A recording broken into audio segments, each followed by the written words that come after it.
আসসালামু আলাইকুম, রেস কুকিংয়ে স্বাগতম। চলে আসলাম নতুন একটি রেসিপি নিয়ে।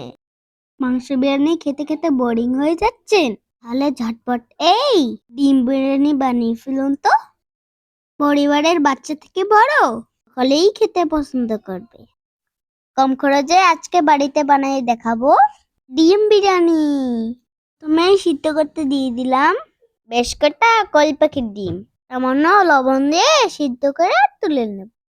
তেল গরম হলেই কয়টা কিপ করা আলু ভেজে নেব। সামান্য লবণ দিয়ে দিয়েছি। ভাজা হলে তুলে রাখবো। এবার একই তেলে ডিমগুলো ভেজে নেব। আগেই বেরেস্তা করেছিলাম, তাই তেলগুলো হলুদ বর্ণের হয়ে গেছে।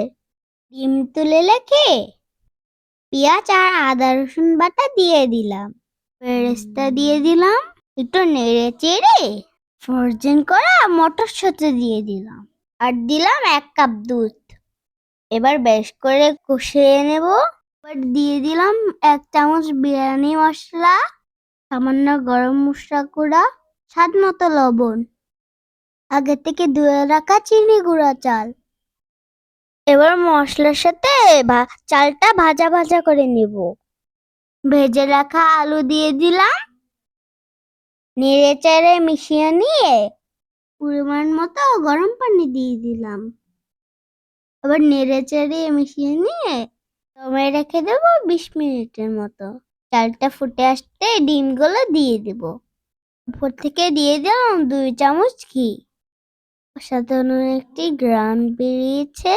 চুলার আঁচ কমিয়ে আবারও 10 মিনিট ঢেকে রাখবো। তাহলে ডিম বিরিয়ানি রেডি।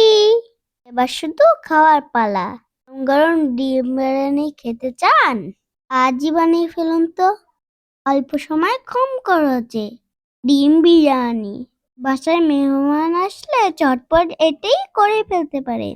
ডিম বিরিয়ানি খেতে কিন্তু দারুণ।